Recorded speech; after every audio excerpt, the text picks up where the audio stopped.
To start off this afternoon, we've got Saray Khumalo, who has completed an epic journey, returning from the top of the world. Now, Khumalo reached the summit of Mount Everest on Thursday. She's just returned safely to base camp. So for the latest on her summit, I'm joined by Skype now by her media liaison, Jeanette Miguel. Jeanette, we understand and we know it's difficult to communicate on Everest. And of course, what do we know, though, about Saray's condition at this moment in time?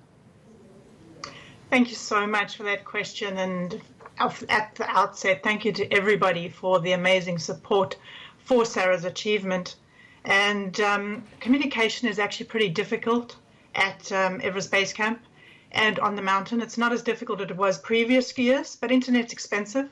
And so Sarah has been communicating with us either by going down to the village of Gorak Shep. Alternatively, she has been put to good use the Garmin InReach tracker that she was provided by Garmin before she set off. So it's been really great that that Garmin is text enabled. And so on a daily basis, she was able to send updates to a select few of us, as well as the opportunity to coach her through some of the very important steps on the mountains. So unfortunately, the battery did run out on the Garmin. So she was at Camp 2 last night and was able then to charge this device. And so we had a text from her very early in the morning to state that all was okay and that she was now heading back down to base camp.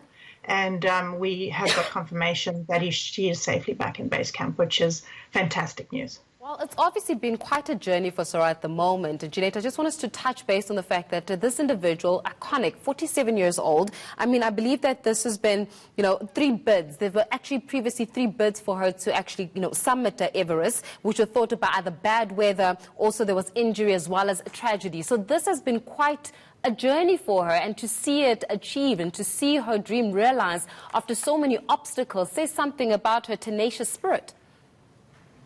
Absolutely and undoubtedly. So big mountains are always big challenges, and they're fairly unique. And sometimes it's a bit hard to appreciate and really come to terms with what high altitude mountaineering is all about. Of course, there's 14 mountains in the world that are higher than 8,000 meters. Everest, of course, is the most famous because it's the most highest. And it's definitely a journey. It's a journey of personal discovery, going to climb these 8,000-meter mountains. And everybody takes their journey differently and has different markers along the way. So, when we spoke about this, and some of the guidance that we gave to Saray was very much around taking each day at a time. The important part in these big mountains is that you can't start at the bottom and worry about the summit. You actually don't. You take it one day at a time and you focus. You know that this day I'm going to be going to Camp 2. And what are the obstacles? What are the challenges? And you just focus on getting to Camp 2. Once you're at Camp 2, you relax, you refuel, refresh, and then you can focus on the next day ahead. So the whole process is a time-consuming one. And in Saray's case, you can see how time-consuming these big goals are because they actually take multiple years. Yes, she was on the mountain in 2014. She was there again in 2015. She was there in 2017. So for her to be able to go and follow this journey yet again is an exceptionally positive and special moment for her.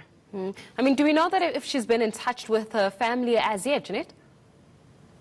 So obviously, as I previously said, comms has been a little bit of a challenge, and the focus for her has been very much around coming down to base camp. When we're on mountains as mountaineers, we generally have this adage that no news is good news, and it's really about being able to focus on the job on hand.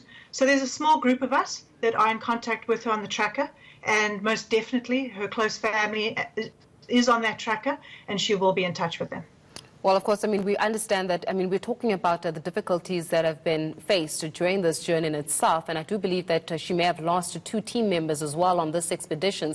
I mean, it's something quite significant to process, knowing that, you were summiting Everest and there was a goal, and perhaps there were even some emotional support from some of your team members, and now to have to process the fact that these individuals may not necessarily be going back to base camp with you, even back to, the reality really with you, says something about the nature of processing which will now have to come as a result of this loss.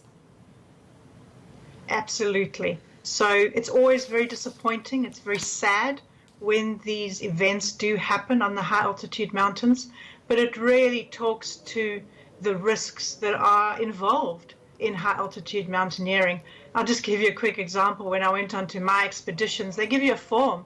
They actually give you a form that says to you, in the event of your death, what would you do? And you're given 3 choices. And I think that having to fill out this paperwork before you go makes it a very real, a very tangible decision that you make when you embark on these journeys. So it is disappointing. It's very sad. And definitely there's a degree of trauma that's involved. So we're definitely looking forward to being able to support Saray because she's an exceptionally special human being, and she will definitely be looking for our support to process what has happened. Well, a special human being she is, because, I mean, this was a selfless exercise, if you really think about it. It's one thing to say that she was summiting Everest for the experience, but she uses an actual expeditions to raise funds for libraries as well as to support children's education activities. So let's talk a little bit about that, the selflessness, the altruism that goes into this. Yes, you're facing great danger, but all in the name of raising awareness and raising funds towards educating young people, passing it on to the next generation, Jeanette. Absolutely. And so Saray is an exceptionally generous and giving individual, and I know that she does take these passions and these opportunities exceptionally seriously. And that's really why she's gone about what she's done through the building of the libraries, the support that she's had this time around for Dr. Tandi's foundation, as well as the underlying tenet that we've been able to support her on with the Summit with a Purpose page as well.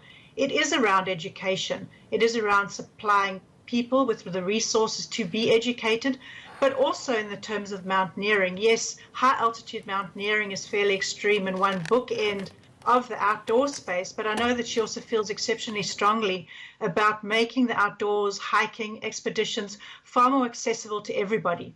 And so that's what the Summits with a Purpose platform is about, being able to provide a lot of information, a lot of learning, such that this is far more accessible for everybody in South Africa. And I mean, before we let you go, Jeanette, do we know that what plans exactly she will have when she returns to South Africa? I'm sure one of them was just basking in the South African sun, even though we are experiencing a little bit of cold weather. But do we know what's going to happen next? So she arrived in base camp this afternoon, and it's always quite overwhelming coming back down to base camp. You feel like you've been at war for a while, and then you walk into base camp, your harness is clanging, you out of the crampons. It's a real relief. What's also great is to be able to get back to your own tent. Normally high up on the mountains we share tents, and so you've got very limited personal space. So to be able to get back into your own tent and sit and relax and have your own stuff around you, those are the big wins at the moment. So tomorrow she'll wake up and she'll probably have a really good cup of tea and then be able to talk to a couple of people about the forward-looking plans. She did go up in a very early climate window in the opening up of the weather, which is a good thing. So there's probably some definite travel changes that are in her plans, such that she can hurry back to South Africa and be able to share this with everybody that wants to support her. Well, we're definitely looking forward to it. Jeanette McGill, who is the media liaison for Saray Khumalo, who actually reached the summit of Mount Everest on Thursday. What an inspirational story that is indeed. Well,